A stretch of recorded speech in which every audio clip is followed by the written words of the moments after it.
première journée du salon du bien-être à Grigny, hein, c'est sur 2 jours, donc vous avez de quoi vous amuser pendant 2 jours et c'est la première conférence pour ouvrir le bal. Donc aujourd'hui, nous allons voir comment être à l'aise à l'oral pour poser sa voix et éliminer ses tics de langage. Donc, la première chose que je voulais vous poser, c'est comme question, c'est est-ce que ça vous concerne? Ok, là par là, ici un petit peu. Je voulais vous poser comme question, qu'est-ce que l'aisance à l'oral pour vous? Qu'est-ce que vous y mettez derrière? Alors je sais, je commence par une question comme ça, première conférence de bon matin, pouf, je vous assaille de questions, mais je vous rassure, on est entre nous là, donc on peut tout à fait discuter sur ça. Sachant qu'en fait, il y a plusieurs façons de le voir. On va être chacun sensible sur certains aspects plutôt que d'autres, donc c'est sympa de pouvoir échanger sur qu'est-ce que vous mettez derrière l'aisance à l'oral. S'exprimer de manière claire, précise, verbalement, mais aussi toute la communication non verbale. Ouais, c'est vrai que le non-verbal va aussi jouer et puis être clair, d'accord. Est-ce que vous avez autre chose? Mettre un message aux personnes sensibles. D'accord. Je pense qu'il faut déjà oser prendre la parole. Oui, ça c'est un très bon point. C'est vrai que je suis un peu maso, moi je suis là devant vous. Vous êtes en train de me dire que c'est bien plus confortable à votre place là derrière que devant. Je suis d'accord, c'est pas toujours facile de ce côté-là. Ok, est-ce qu'il y a autre chose? Ok, moi je vous donne d'autres aspects. Souvent on nous dit, voilà, vous l'avez dit, hein, la fluidité. Donc c'est important d'être capable de pouvoir dire son discours sans que ça accroche de trop. On a le fait de rester naturel, parce que si je suis en train de vous réciter quelque chose, clairement ça ne va pas trop vous intéresser, ou si je suis en train de lire un texte, je suis plus avec vous, hein, tout simplement. On va avoir aussi le fait d'être clair, ça c'est sûr que être clair ça veut dire aussi être précis dans les mots qu'on choisit, avoir bien travaillé les mots qu'on va utiliser pour être sûr que tout le monde puisse comprendre. Être convaincant, sympa aussi. Donc si on est à l'aise à l'oral, ce sera plus facile de pouvoir transmettre son message. On a également avoir confiance, ça c'est ce que vous avez dit, c'est vrai que ça demande du courage de prendre la parole et d'oser dire ce qu'on a à dire. Très souvent, en plus, on a affaire, surtout ici au Salon du Bien-être ou ailleurs, à des entrepreneurs qui doivent présenter leurs activités, des thérapeutes qui sont plutôt habitués à écouter les autres et qui ont du mal à présenter leur activité. Donc, effectivement, ça demande beaucoup de courage d'oser se montrer. Il faut que ce soit captivant aussi. Parce que si je vous ennuie, que je vous fais un monologue, sympa son truc, mais bon, voilà quoi. On va s'endormir. Voilà, on va s'endormir. Je confirme parce qu'il y a certaines conférences que j'ai faites d'autres années qui ne m'ont pas du tout convaincu. Et ouais. C'est hyper important. Oui. On n'est pas là pour faire un monologue, on n'est pas là pour réciter un truc, on est là pour être en fait une rencontre. Hein. Je suis là pour vous rencontrer et on est là pour échanger. C'est pour ça que la parole est autant à vous qu'à moi sur ce plateau. Ok, savoir écouter. Si je ne suis pas en train de vous regarder et que vous êtes là en train, sur votre téléphone portable, en train d'envoyer texto, quand est-ce que ça se termine ce truc-là, c'est un peu long, je suis en train de vous perdre. Donc si je vois que je vous ennuie et que je vous écoute pas en fait, on n'est plus dans l'échange, tout simplement. Et puis savoir écouter, ça veut aussi dire savoir de quoi vous avez besoin comme information. Vous êtes venu ici pour chercher une information, vous avez un besoin. Donc du coup, c'est être à l'écoute de comment je peux répondre à ce besoin, comment je peux vous aider. S'adapter, c'est ça, s'adapter. Hein. Comment je peux vous aider en répondant à vos questions. Préparer. C'est sûr que pour être à l'aise à l'oral, il faut connaître son sujet. Quand on n'est pas à l'aise, c'est souvent qu'on ne maîtrise pas ou qu'on n'est pas totalement convaincu soi-même par son discours en fait. Donc quand on n'est pas convaincu, c'est difficile de convaincre quelqu'un d'autre. Hein. Gestion de l'imprévu. Intéressant ça aussi. Alors déjà la salle, je ne la connais pas. Est-ce que le matériel sera opérationnel? Est-ce que ça fonctionne? Il y a toujours un bug technique, hein, c'est toujours un truc comme ça. À la dernière minute, l'informatique, c'est toujours un peu ça. Les questions. Qu'est-ce qu'ils vont me poser comme question? Donc ça fait partie de la gestion de l'imprévu. C'est à peu près, je pense que là, on a fait un peu le tour de tout ce qu'on peut mettre derrière l'aisance à l'oral. Donc si je résume, ça donne une définition, entre autres, hein, ça englobe la confiance en soi, la clarté de la parole, la gestion du stress et la capacité à captiver un auditoire, permettant ainsi une communication fluide et convaincante. Ça résume tout ce qu'on vient de dire là. Hein. Très bien. Du coup, ce que je voulais vous poser comme question, c'est qu'est-ce qui vous bloque, vous, à l'oral?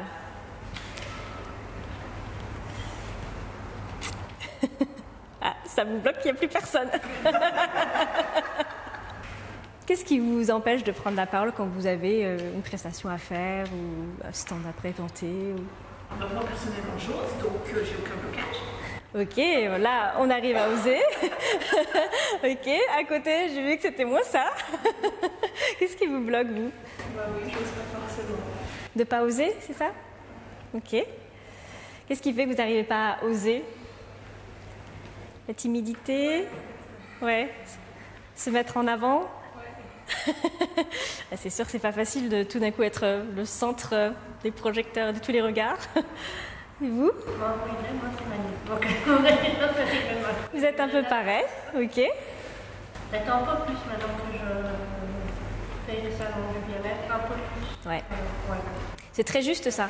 C'est une question d'entraînement. Plus le premier, c'est vrai qu'on est un peu comme ça. Et le deuxième, bon, bah, on commence à voir qu'on ne se fait pas manger, donc on peut commencer à discuter. Et à force d'en faire, on gagne en assurance, ça c'est certain. Ouais. Vous? Ça peut être l'interlocuteur. Si on sait que c'est quelqu'un qui va pas nous écouter, Ouais, c'est vrai. c'est de la poigne, voilà, qui. Et c'est vrai que c'est quand même. Pouvoir, il aime bien, il faut pas écouter, donc du coup, ça va. Ouais. C'est vrai qu'il faut préparer son discours. Il faut savoir de quoi on parle et se sentir confiant sur le sujet, c'est sûr. Mm. Et vous? Le stress. Le stress, ouais. Number one, celui-là. Hein. Mm. Alors là, on perd tous nos moyens quand on est envahi par le stress. Hein. Ok. Bon, petite liste des choses que j'entends très régulièrement. Nous avons la peur du jugement. Qu'est-ce qu'ils vont penser de moi? Est-ce qu'ils vont aimer? Est-ce qu'ils vont m'aimer? Peur de la critique. S'ils vont voir le truc que j'essaie, est-ce que je me suis trompée? Est-ce que c'est juste ce que je dis? Et oh là là là. Regard des autres. Oh là là, vous êtes nombreux en plus. Hein. La nervosité, ça revient le stress. Alors la nervosité, devenir tout rouge, bégayer, tout ça. Manque de confiance en soi. Ça revient toujours. Les doutes. Est-ce que je vais savoir faire? Est-ce que je vais rien oublier? Est-ce que je fais assez bien? Les erreurs, est-ce que je vais me tromper? Oh, si j'oublie une slide, si j'oublie quelque chose, est-ce que ça va se voir? Mon Dieu! Oublier, imprévu, ça on a vu. Et l'éthique de langage. Oh, si je me mets à bégayer, à répéter toujours les mêmes mots, oh, je sais que je dis toujours alors. Ou alors genre. Genre, vous savez de quoi je parle là? Ouais, d'accord. En fait, ce que vous êtes en train de me dire là, c'est que vous êtes hyper dans le contrôle et la recherche de la perfection. Il faut qu'il n'y ait rien qui dépasse. La perfection. Quelle pression, hein, je ne veux pas dire. Hein, mais... Alors j'ai un scoop pour vous. Hein. C'est-à-dire que nous, quand on est là devant vous, notre situation, c'est plutôt ça. C'est l'événement de l'année. J'ai tout misé dessus, c'est mon gros salon, j'ai noté ça dans mon agenda, ça fait des mois que je prépare tout. Donc en fait, vous en faites une méga montagne. Mais en fait, les gens qui nous écoutent sont plutôt comme ça, eux. Ceux qui sont là, ils sont plutôt en train de se dire ça va être cool, ils vont m'emmener en balade, je vais écouter une belle conférence, je vais apprendre des choses, ça va être sympa. Je suis là pour passer un bon moment en fait. Donc il y a vraiment deux temps en mouvement. Entre vous qui vous mettez la méga pression et votre public qui est plutôt super cool en fait. Au pire, il vous écoute même pas, il dort. Hein. En tout cas, c'est chill, salon du bien-être. Voilà, donc il y a deux cas de figure. Soit vous êtes là en train de boire mes paroles, et c'est juste trop fun, et vous avez juste, voilà, vous êtes zen. Ou alors vous pouvez accrocher sur différents passages de mon discours. C'est-à-dire que moi, je vais vous raconter plein de choses. On a 45 minutes ensemble. Hein. Donc, je vais raconter plein de choses. Sur ces 45 minutes, en gros, vous allez retenir quoi? 5%. Et vous n'allez pas retenir tous les mêmes 5%. Ouais, vous prenez des notes, mais vous n'allez pas tout noter, tous les mots et tout. Et puis tout le non-verbal, vous ne le notez pas, là. Donc, en fait, ce qu'il faut garder à l'esprit, c'est que les personnes en face de vous vont garder uniquement ce qui les intéresse en fonction de leur état d'esprit du moment, leur état de fatigue, leur état de nervosité et leur état de connaissance sur le sujet aussi. Parce que, à force d'entendre des choses sur le sujet, vous connaissez davantage et puis vous n'allez pas retenir la même chose. Donc vous revenez demain, je vous fais la même, vous n'allez pas retenir la même chose. Du coup, j'avais un exercice à vous proposer. Super sympa l'exercice. Qui veut venir jouer avec moi? Vous pouvez rester à votre place, mais j'ai besoin d'un interlocuteur. Qui veut bien se prêter au jeu avec moi? Ah, je vous sens près de vous. Ça marche, désigné volontaire. Le jeu consiste, vous allez me poser 2 fois la même question. Bah, je vais vous reposer une question derrière. Et on va faire ça en 2 temps. Donc, je vais vous dire, on pose la question une première fois et après, je vous dis, on recommence. D'accord? La question, elle est toute simple. C'est qu'on va imaginer que vous m'avez préparé des super crêpes. D'accord? Et vous allez me demander, est-ce que tu aimes mes crêpes? Oui, parce qu'on est là entre nous, donc on peut se tutoyer. D'accord? Demandez-moi, est-ce que tu aimes mes crêpes? Est-ce que tu aimes les crêpes? Je sais pas, t'as mis un truc bizarre dedans. C'était un peu bizarre. C'était quoi? Sinon, tu t'appelles comment? Tu fais quoi dans la vie? Est-ce que tu aimes les crêpes? Ok, on voit bien qu'on ne peut pas répondre à la question. Hein. Ok, merci. Ça, c'était la partie pour voir un peu ce qui se passe quand je n'aime pas les crêpes. Là, on va recommencer la question. Reposez-moi la question. Est-ce que tu aimes les crêpes? Franchement, j'adore. Mais qu'est-ce que tu as mis dedans? C'est quoi ce petit ingrédient là? Je sais que ma grand-mère, elle mettait la même chose. C'est quoi? C'est la vanille? C'est ça? Non, c'est du sucre glace. Waouh, un petit ingrédient secret, mais c'est délicieux. Sinon, tu t'appelles comment? Tu fais quoi dans la vie? Je m'appelle Aline et du coup, je travaille en tant que supply chain manager. Ok, super, merci. Donc vous voyez, là, on apprend 2 choses dans cet exercice. La première chose, c'est que nous nous identifions inconsciemment à notre produit. On est en train de parler de crêpes imaginaires que vous n'avez pas faites. Je vous dis que j'aime pas vos crêpes, d'un coup, elle se sent attaquée. Elle n'aime pas ma tête. Franchement, j'ai pas envie de me présenter. Tu fais quoi dans la vie? Non, mais tu t'aimes mes crêpes? Ok. Donc, c'est plus fort que nous, on a tendance à faire ça. Donc, il faut un peu lutter contre cette tendance naturelle. Alors, j'ai un scoop pour vous. Hein. On n'est pas notre produit. On n'est pas les crêpes. On n'est pas son entreprise. On est 2 entités différentes. Autrement dit, vous n'êtes pas les crêpes. Moi, si je prends mon exemple, je ne suis pas Voxpreneur, qui est le nom de mon entreprise. Je suis Frédéric. Je ne suis pas mon entreprise. Je ne suis pas non plus la formation que je propose sur la prise de parole. Je suis Frédéric. Donc c'est vraiment 2 choses différentes. Ce qui est intéressant dans ce qu'on a vu là, c'est qu'à partir du moment où je dis que j'aime pas, non seulement vous vous sentez attaqué, et en plus, c'est juste mon avis en fait. Ça ne parle pas de vous, ça ne parle pas de votre entreprise. C'est les crêpes, ces fois, elles sont très bonnes. C'est juste moi qui les aime pas. Donc ça ne dit rien non plus sur la qualité de la crêpe. D'accord ? Deuxième chose, ça nous dit aussi que l'environnement influence notre prise de parole. Là, c'était super flagrant. C'est-à-dire que quand je vous dis que j'aime pas vos crêpes, là derrière, c'est sinon tu fais quoi dans la vie? Non, merci, je parle pas. Voilà, c'est terminé. Là, je vous ai cassé, donc il n'y a plus rien qui sort, il n'y a plus de voix, plus de son. Maintenant, quand je vous dis que j'aime vos crêpes, tout de suite, vous m'avez donné votre prénom et votre métier. Hein. C'est pas du tout la même chose. Ça nous dit quoi, ça? Ça nous dit que c'est hyper important de se mettre dans de bonnes conditions avant une prise de parole, de se mettre dans sa bulle. Vous voyez quoi, là? Tous? Des rectangles, des lignes, Des lignes. une forme géographique. Ouais, le plan géographique. C'est quoi la figure que vous voyez le plus, là? Des carrés. Ok. Vous voyez tous des carrés? Ouais, ça peut être plein de choses. C'est pointu, quoi, c'est des carrés. Ok. Maintenant, si je vous dis qu'il y a 16 cercles là-dedans, est-ce que vous les voyez? Entre les... Ouais, il y en a 16, hein. 16 ou 7? Ouais, c'est ça. Vous les voyez tous? C'est bon, vous avez tous vu? Regardez. Là. Vous voyez, là? Et là? Faut avoir l'habitude. Ils sont partout? Ah oui, mais non, Ah non, vous voyez plus que ça. Hein. Ça veut dire quoi, ça, cet exercice? Je le vois juste trop super, hein, mais j'adore. Ça veut dire que, naturellement, on a tendance à avoir des angles. Je vais être là, devant vous. Ils vont m'attaquer, ils vont me poser des questions, là. Mais en vrai, vous pouvez aussi conditionner votre cerveau pour vous mettre dans une bulle de bienveillance où tout va bien se passer. Voilà, je vais rencontrer des gens sympas, on va pouvoir discuter. Et donc, vous pouvez conditionner votre cerveau pour que ça se passe super bien. Du coup, comment on peut conditionner notre cerveau? Quelles sont vos astuces pour vous mettre dans de bonnes dispositions avant une prise de parole à l'oral? Pour vous sentir bien. La respiration. La respiration, yes. Respiration, sophrologie, pleine conscience. Ok. Quoi d'autre? Signe-signal. L'ikigai. Non, signe-signal. C'est une pratique parmi tant d'autres. Ok. Un petit geste tout simple. Un petit geste. Oui, un petit geste. Ok. Super. Quoi d'autre? Il y en a plein. Hein. Chacun sa technique, hein, donc vous pouvez y aller. Hein. Votre technique à vous? Non, respirer, réfléchir à ce que je vais dire, en fait. Ça vient d'avoir votre phrase, en fait. Ok, respirer et refaire, être bien préparé, là, on est dans la préparation. Préparation. Ok. Et vous? Moi, je vais pas bien donner. spécialement, donc... On évite carrément. Non, mais... Ouais, ça va, entre amis, c'est tout, quoi. C'est pas... Entre amis, important. Déjà, si vous voyez votre public comme des amis et pas comme des étrangers qui vont vous faire du mal, ça va beaucoup mieux. Et vous? Préparer, et puis après, Ok. préparer, et se dire, de toute façon, on le fait, et ça se fera comme ça se passe, ça se passe pas comme ça se passe. Ouais. Pareil, une bonne préparation. Ok, on est tous dans la préparation contrôle, on avait vu tout à l'heure. Ok, super. Bon, voilà ce que moi j'entends souvent dans les choses qu'on peut faire.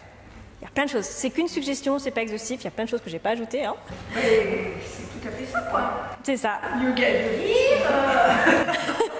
Voilà, une bonne tranche de rire et tout de suite ça va beaucoup mieux. On est beaucoup plus détendu. Je vais lui mettre ça pour info, l'atelier demain soir. Et ouais, je m'attendais à ce que tu me le sortes celui-là sur le yoga du rire. Yoga du rire, yoga du visage aussi. Je sais pas si vous connaissez. Hop, je me détends. Ça va bien se passer. Hop, je tapote et tout va bien. C'est super. Facile, discret, personne avant que de commencer votre conférence, c'est parfait. Le FT, je ne sais pas si vous connaissez, hop, vous tapotez, on tapote un petit peu partout, là. Moi, je ne suis pas une experte de l'EFT, mais ça permet de libérer le stress. La musique, hop, vous mettez vos écouteurs, un truc que vous aimez, qui vous donne du peps, là, et c'est bon, c'est parti, on va faire une super conférence. Vous pouvez danser aussi, ça aide. On détend un peu le corps, comme ça, au lieu d'être raide comme un piqué. Vous avez quoi d'autre? Cohérence cardiaque, la préparation, on a vu tout ça, la visualisation, ça va bien se passer, je vois, ils sont là, ils sont nombreux, ils vont me poser plein de questions, ils vont répondre, ça va vraiment être une super conférence. Après, ça dépend des situations, mais aller contacter ou marcher en nature. Aussi, oui. Après, voilà, c'est sûr que si la conférence est en intérieur, on peut faire toujours le tour du pâté de maison avant de se détendre, tout à fait, c'est possible. Hein. Faire un câlin à un arbre. Oui. Aussi, ouais, plein de choses. Alors du coup, j'ai une autre question pour vous. Maintenant, on change de jeu. Qu'est-ce qui se passe quand je vous mets un micro devant vous, là? Vous vous dites quoi à l'intérieur? Moi, c'est un blocage. Ouais, là, nous avons un blocage. Là, j'ai vu que c'était arrêt sur image. Elle va pas nous faire ça quand même. Ok. Oh, ça me met mal à l'aise. Ah ouais, hein, ça me met mal à l'aise. Ok. On change de place? Qu'est-ce qui vous dit que moi, je suis hyper à l'aise de ce côté-là? En fait, ça dépend entièrement de où est-ce que vous placez votre regard. Est-ce que vous mettez votre regard sur vous à l'intérieur? Oh mon Dieu, est-ce que je vais savoir faire? Ou est-ce que vous placez vos regards sur les autres? Est-ce que c'est tourné à l'intérieur? Est-ce que c'est tourné à l'extérieur? On l'a refait. Là, nous avons... Est-ce que je vais bien me souvenir de tout? Est-ce que j'ai bien tout préparé? Est-ce que je vais pas bégayer? Est-ce que... J'ai tourné à l'intérieur, quand c'est trop à l'intérieur, finalement, voilà, je vous regarde même plus. Vous n'existez plus, je suis dans ma bulle. Mon Dieu, est-ce que je sais faire ça? Là, je vous regarde. Je vous réponds à vos questions. J'ai peut-être préparé des trucs, mais peut-être qu'il y a d'autres choses qui vous intéressent. Donc on peut interagir, vous pouvez aussi me dire, moi j'ai besoin que tu m'en dises un peu plus là-dessus. Du coup, je suis ouverte à vous. C'est comme quand on conduit, c'est exactement la même chose. Quand on apprend la conduite, on vous dit, quand vous voulez tourner à droite ou à gauche, il faut que votre regard suive. Donc du coup, si je suis en train de vous parler et que vous êtes, voilà, le temps vous êtes là, hein, vous êtes là, si je veux aller à gauche, dans ces cas-là, je regarde et automatiquement mon corps suit. Donc si mon corps suit, il y a aussi ça qui se passe. C'est-à-dire que si je regarde mes pieds, ma voix ne porte pas. Là, je ne vous regarde pas là. Si je décide de vous regarder, déjà, je vais être plus droite, plus ancrée. J'ai tourné ma tête, je vous vois. Du coup, vous m'entendez bien. Et puis même celle-là, là-bas, au bout, tout au fond, derrière, qui se cache derrière sa caméra, je la vois aussi. Du coup, automatiquement, ce qui se passe, c'est que ma voix va porter davantage. On va m'entendre. Parce que mon regard n'est pas centré là, il est centré là-bas, il est centré sur vous. On était aussi là pour parler d'éthique de langage. Alors vous en pensez quoi, vous, d'éthique de langage? C'est quoi ces petites moues? Non, c'est pas quelque chose que je vais m'arrêter dessus. Puis même les personnes qui en ont, ça ne me dérange pas. Ok, vous ça va, ça marche. Pour les autres? Ça m'énerve. Vous, ça vous agace. Là, vous partez en courant, c'est ça? Ok, la porte est là. J'ai tendance après, enfin, si le discours il est toujours, enfin, il y a des tics, Ouais. on propage vraiment beaucoup dans le discours. Après, moi, j'ai plus tendance à être attentive à ça et ça casse tout, quoi. C'est ça. Est-ce qu'il y en a un en particulier qui vous agace plus particulièrement que d'autres? Oui, il y a et donc, genre. Ouais, les fameux donc. Donc, vous avez vu tout ce que je vous ai présenté. Donc, vous avez tout compris, donc c'est clair. Les E, ouais. C'est des tics. Je veux pas d'aisance à l'oral, je maîtrise trop mon sujet. Vous voyez ce que je veux dire? C'est désagréable, hein. Ok. Il y en a d'autres? Autre chose? Vous mettez vous derrière l'éthique de langage? C'est exprimer la nervosité en fait. La nervosité, ouais. C'est bon. Faut bien qu'il l'exprime. Ouais, effectivement. Là, quoi. Ouais. Il faut pas être tout le temps dans le mouvement. Après, tout dépend de la situation. C'est ça, c'est vrai qu'on en fait tous, mais ça dépend l'intensité. Alors voilà ce que moi j'entends souvent sur l'éthique de langage. On me dit souvent c'est gênant, ça m'empêche de comprendre le message, ça va nuire au message. C'est disgracieux, c'est pas très joli. C'est vrai quand on fait trop de donc ou trop de effectivement, ça perd, le message perd un peu de sa substance. C'est la honte. Oh, que je me mets à bégayer. C'est trop la honte. Et du coup, les gens ils vont devenir tout rouges parce qu'ils stressent avec leur éthique de langage. Ça peut être agaçant, c'est ce que ça veut dire, ou alors nuisible, on ne comprend plus le message, ça distrait, on n'écoute plus, bref, vous perdez les gens, quoi. Ça traduit le manque de nervosité, ça vous l'avez dit. Un manque de professionnalisme, ça aussi. Si la personne, là je suis en train de vous vendre un produit, mettons, et c'est le dernier iPhone, le dernier cri, je vous assure, capacité super. Enfin, là, vous êtes en train de me dire, attends, c'est sûr que ton produit, elle le connaît, il est vraiment si sûr que ça. Moi, elle me fait fuir et j'ai jamais envie d'acheter son truc, quoi. Et ça détourne l'attention. Grosso modo, quand vous êtes en train de me dire ça, moi, ce que j'entends, c'est tout ce que vous m'avez dit tout à l'heure. Vous avez peur du jugement, peur du regard des autres, peur de la critique. Et vous, ce que vous êtes en train de dire, c'est ouais, alors l'éthique de langage, en gros, j'aime pas ça, c'est pas beau, voilà, c'est la loose. On se tire une barre dans le pied, quoi. On est tous humains, on va tous en faire. On n'est pas tout lisse. On n'est pas ça. On n'est pas des machines. On ne va pas nous juger sur la grammaire et la syntaxe parfaite. On est là pour échanger avec d'autres êtres humains. Et donc, du coup, on fait naturellement des On en fait. Alors, c'est sûr, il ne faut pas qu'il y en ait trop, mais on en fait quand même. Des donc aussi, je peux en placer quelques-uns. Qu'est-ce qu'elle se dit, celle-là, à votre avis? Moi, je vais y arriver. Je vais y arriver, ok. Quoi d'autre? Je croise les doigts, ça va bien se passer. Ça va bien se passer. Ok. Pour toujours celle-là, là, toujours? Ouais, ça va bien se passer. Pour que ça se passe bien, qu'il y ait tous les câbles soient bien branchés, qu'il y ait des gens qui viennent me voir à ma conférence, que je sache mon sujet, que je ne vais rien oublier, ok. Elle est crispée quand même. Elle est un peu crispée, ouais. Oh, en gros, elle a son regard intérieur. Encore une fois, ce regard vers soi. On peut imaginer plein de choses. Un peu, oui, il y a plein de choses. Celle-là, elle se dit quoi? En termes de conditionnement, elle est plus dans l'ouverture. Ouais.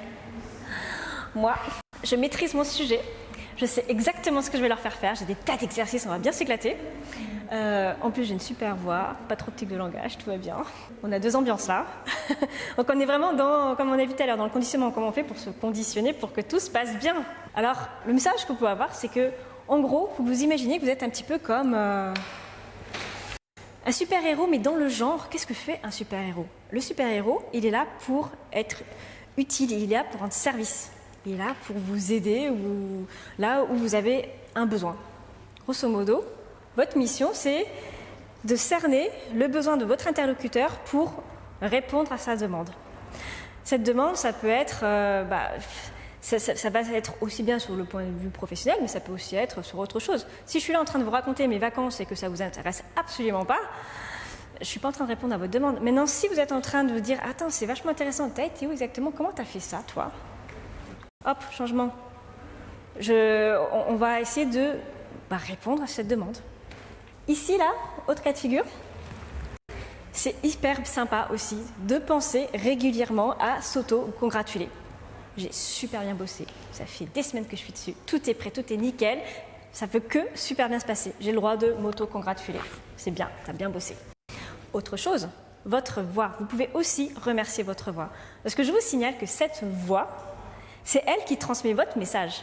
C'est elle qui va porter, c'est porte-parole de tout ce que vous avez à dire, du message. Donc du coup, je te fais confiance. Ok, peut-être tu vas avoir quelques tics de langage, c'est possible, mais en tout cas, je sais que tu vas y arriver, que tu es ma meilleure alliée. C'est important ça, d'être sa meilleure alliée. C'est elle que vous entendez. Si je fais ça... Donc c'est quand même elle qui... ça aide pour transmettre le message. Donc vous avez le droit de la remercier de temps en temps. On ne fait jamais ça. Chère voix, merci pour tout ce que tu fais pour moi, d'être là pour m'aider à aller vers les autres, faire des rencontres, de me faire entendre. Et pour vous aider dans cet exercice-là, moi ce que je préconise, c'est ça. Tadam. Prenez sur vous un petit miroir. Et là l'idée c'est, je vous montre comment ça marche. Chère voix, miroir, mon beau miroir, qui a la plus belle voix dans cette salle-là aujourd'hui? Ouais, ça marche super bien. Avant votre conférence, je vais trop bien gérer. Du coup, qu'est-ce qu'on peut retenir, puisqu'on ne retient pas tout d'une conférence? Si vous pouvez retenir juste une chose, c'est que lorsqu'on prend la parole pour être à l'aise, le meilleur moyen pour que ça se passe bien, c'est de considérer son audience, son public, son auditoire, comme un allié, un ami, un partenaire. Vous voyez, cette conférence, je ne l'ai pas faite toute seule. Vous avez largement contribué, vous avez répondu à mes questions, on l'a fait ensemble. Donc c'est vachement plus sympa de pouvoir considérer que votre interlocuteur, c'est votre partenaire de rencontre en fait. On est là pour se rencontrer. Donc voilà, maintenant on est tous amis, on va pouvoir aller manger des crêpes. Oui, on en a. Mais oui, je sais. Voilà, donc du coup, ce que je voulais... Ah oui, je voulais vous dire, effectivement, je me suis même pas présentée. Vous voyez, on peut tous faire des erreurs. On peut tous commencer. J'étais tellement heureuse de commencer ma conférence que je me suis même pas présentée. Donc moi, je m'appelle Frédéric. Je suis fondatrice des accompagnements et des formations Voxpreneur. Concrètement, j'accompagne les personnes sur la prise de parole pour apprendre à poser sa voix, se sentir plus à l'aise à l'oral. Vous pouvez me retrouver sur mon site web, Voxpreneur, c'est très facile. Vous pouvez aussi m'écrire un petit mail. Si vous cliquez sur ce QR code-là, il s'avère que dans les accompagnements que j'ai pu faire sur la prise de parole, j'ai beaucoup cette thématique qui revient sur il y a quelque chose qui me bloque, ça vient pas forcément de moi, des choses qui viennent un peu du passé. Donc là, pour répondre à cette demande, parce que là je suis à l'écoute et je réponds à la demande de mes clients, j'ai développé toute une gamme de nouvelles formations sur, là c'est une initiation à la psychogénéalogie pour le coup, sur lequel on voit comment notre arbre, comment ses ancêtres peuvent avoir un impact sur notre prise de parole, par exemple, mais pas que. Donc ça, vous pouvez le retrouver là. Si vous voulez également avoir plus d'informations sur la voix en particulier, vous allez trouver sur mon site web, sur Voxpreneur, page d'accueil, vous allez tomber sur la possibilité de télécharger une petite vidéo dans laquelle je vous présente, il y a 20 exercices, je vous les présente, ça dure 15 minutes, je vous explique comment échauffer sa voix en douceur, c'est gratuit, c'est juste à télécharger quoi. Et la deuxième chose que vous pouvez trouver aussi offert sur mon site, c'est un petit livret sur la place dans la fratrie. Bon, c'est à télécharger, mais si vous l'imprimez, ça ressemble à ça. C'est une 30aine de pages sur les attendus qu'on a sur, que les parents ont sur les enfants, sur un premier, un deuxième, un troisième, un petit dernier, quand il y a un très grand écart d'âge, quand j'ai l'impression d'en oublier un parce qu'il y en a 6, mais voilà, vous le trouverez là-dedans. Je vous parle également de comment trouver sa place dans sa fratrie. Donc du coup, il y a toute cette histoire du carré magique, comment on fait pour savoir si on est à sa juste place. Donc vous avez toutes les informations là-dedans et aussi quelques symboliques sur les prénoms. Voilà, vous avez toute une bibliographie que je vous livre. Voilà, c'est cadeau, c'est là-dedans, vous le trouvez sur le site web. Donc vous avez tout. Voilà pour cette conférence sur comment être à l'aise à l'oral. J'espère que ça a répondu à certaines de vos questions. Géographiquement, tu es sur quel secteur? Pardon? Géographiquement, tu es... Moi, je suis à Grigny, juste à côté. Je suis vraiment à 2 pas sur la rue Pasteur. Alors effectivement, j'accompagne aussi bien sur place à Grigny qu'à distance. Ça marche très très bien à distance. Pourquoi? Tout simplement parce que comme on est aussi dans un travail d'introspection, vous fermez les yeux. Donc les gens, que vous soyez en visio, par téléphone, il y a des gens que j'ai jamais vus et ça marche tout aussi bien. Donc voilà. C'est une question de présence, encore. C'est la même chose. Le regard, est-ce qu'il est là ou est-ce que je suis sur vous? Et si là, je peux fermer les yeux, je suis quand même avec vous. Autre chose? Ok, merci. C'est bon? Merci à vous. C'est surtout comment on fait pour ne pas rougir. Ah, les rougeurs. Les rougeurs. Ça revient à ce qu'on a pu voir, c'est où est-ce qu'on met le regard. Est-ce que le regard, il est « Oh mon Dieu, je vais être toute rouge ?» Ou est-ce que le regard, il est « Ok, c'est pas grave, je vais être toute rouge, mais j'assume. » Et comme ça, si jamais vraiment ça vous dérange, quand vous êtes arrivé sur scène, vous pouvez tout, enfin sur scène, ou peu importe, ça peut être une interview, peu importe. Ce qui peut se passer, c'est vous le dites tout simplement. On a vu naturel et authenticité. Vous savez, ça me stresse un petit peu d'être à cette place-là. Voilà, je me pose ça en début d'entretien. Je vous remercie de me recevoir, mais ça me stresse un petit peu. Déjà, vous avez lâché votre truc. En face de vous, oh, c'est trop mignon. Et donc, du coup, ils sont tout mignons, ils ne vont pas poser des questions trop dures. Et du coup, ça lâche tout.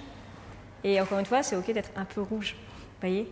Les gens, en fait, c'est que vous qui va voir ça, mais une fois que vous allez être dedans. Parce que surtout, moi je le sais, mais c'est quand on vous le fait remarquer, quoi. On est toute rouge. Oui, je sais, avec un sourire désarmant. Je sais, j'y peux rien, mais c'est comme ça. Mais sinon, ça t'intéresse que je te raconte ? Et pas, faut retourner le truc. Vous voyez ? C'est bon ? Donc pas de tic de langage, mais c'est le corps qui parle. Après, voilà, aussi bien se détendre avant qu'on a vu. On a vu se mettre dans son cercle de protection.